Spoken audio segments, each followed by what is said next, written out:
दोस्तों, दुनिया में 8 अरब पॉपुलेशन है, जिसमें से 6 अरब पॉपुलेशन इतनी बहादुर है क्योंकि उसको पता है कि 2 अरब पॉपुलेशन उसके आसपास ऐसे रह रहे हैं जिसको बचपन में ही सिखाया जाता है कि जो अल्लाह और उनके रसूल को नहीं माने उसका कत्ल कर देना सबसे बड़ा धर्म है।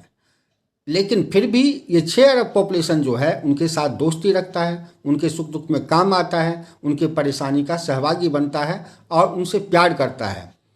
और कभी कभी इस 2 अरब पॉपुलेशन में से कुछ लोग तांडव करना शुरू कर देते हैं रोड पर आके। इस लड़के को देखिए, काफिर मुशरिक हमारा दोस्त नहीं है, नहीं है, नहीं है, हमारा नहीं हो सकता। उनको सिर्फ मारना है, सिर्फ उनको कत्ल करना है, जो हमारे इस्लाम का भी हुक्म है। इस लड़के को देख के जब आप किसी मुसलमान को कहेंगे कि भाई देखो तो ये क्या कह रहा है, तो जानते हैं आपके आसपास जो मुसलमान लोग हैं वो कहेंगे कि नहीं नहीं, ये सच्चा मुसलमान नहीं है, ये घटिया मुसलमान है, ये इस्लाम को बदनाम कर रहा है। तो अगर ये इस्लाम को बदनाम कर रहा है तो इस्लामिक गुरु जो होगा वो तो सच्चा होगा, वो तो इस्लाम को बदनाम नहीं करेगा। तो फिर गुरु के पास जाइए और गुरु की कहानी देखिए। कुरान तो खुद कहता है तो तुम टेररिस्ट बनो। अच्छा, बिल्कुल, कुरान का हुक्म है। ये तो आप इंकशाफ कर रहे हैं। इंकशाफ नहीं, आप पढ़े कुरान को। मसलन कौन सी आयत? अल्लाह के दुश्मनों के खिलाफ टेररिस्ट बनने का हुक्म कुरान हमें कहता है। अच्छा, और कुरान क्या कहता है टेररिस्ट बनने का? अल्लाह के लेकिन अल्लाह वालों के खिलाफ नहीं, लेकिन वो अल्लाह के दुश्मन है। उसका फैसला कैसे होगा सर? यहाँ पर तो एपीएस में आके मासूम बच्चों को मारा, आपने मुजम्मत भी बात नहीं की। वो आयत तो मैं पेश कर दूंगा।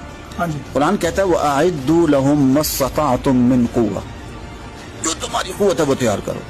ठीक है, वो मेरे रिबातिल खैल, उस जमाने में घोड़े थे, आज और चीजें आ गई। और आगे क्या फरमाया? तुरहिबून बिही अदुव्वल्लाह, जो अल्लाह के दुश्मन है उन्हें क्या करो? डराओ। ये मौलाना इस्लामिक गुरु है, ये क्या कह रहा है? इस लड़के की ही तो बात कर रहा है। तो ये जो आपके आसपास मुसलमान हैं जो कि कहते हैं कि भाई साहब मैं ऐसा मुसलमान नहीं हूँ, मैं वैसा मुसलमान नहीं हूँ, तो जो पत्थर फेंकता है ये लोग ऐसे मुसलमान नहीं हैं, जो आतंकवादी है वो लोग ऐसे मुसलमान नहीं हैं, जो रोड पर आके लड़कियों को छेड़ता है, रेप करता है, ये लोग ऐसे मुसलमान नहीं हैं, ये शोर मचाने वाले मुसलमान हैं नहीं हैं। तो ये किस तरह के तुम मुसलमान हो यार? तुम किस तरह के मुसलमान हो? तो फिर इस्लाम पे कलंक बन के क्यों हो? न तो तुम आतंकवादी हो, न तो तुम पत्थर फेंकते हो, न तो तुम किसी का गला काटते हो, या न तुम किसी लड़की का रेप करते हो। तो फिर इस्लाम में क्या कर रहे हो? तुम बदनाम कर रहे हो इस्लाम को क्या?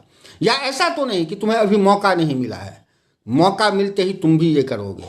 क्योंकि किसने सोचा था कि कश्मीर में जो चप्पल पहन के उन हिंदुओं के घर में जो मुसलमान नहीं जाते थे उनके सामने उनके बेटी का रेप करेंगे और उसका गला रेतेंगे? किसने सोचा था? किसने सोचा था क्या? नहीं। तो बस इनको मौका नहीं मिला है, मौका मिलते ही ये वही मुसलमान है जो ये लड़के बोल रहे हैं। अभी जो आतंकवादी हमला हुआ है हमारे दिल्ली में, उसमें आज सोशल मीडिया का ज़माना है। कई एंकर, कई पत्रकार जब इन लोगों से जाकर पूछते हैं तो इनकी खुशी की जाहिर जो होती है, खुशी जो जाहिर होती है वो आप फील कर सकते हैं।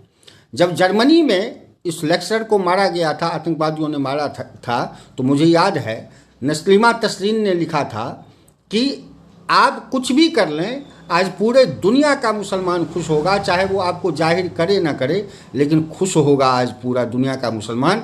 आज सोशल मीडिया पर इन मुसलमानों का रिएक्शन देख के आप पता कर सकते हैं कि यस, ये सच था।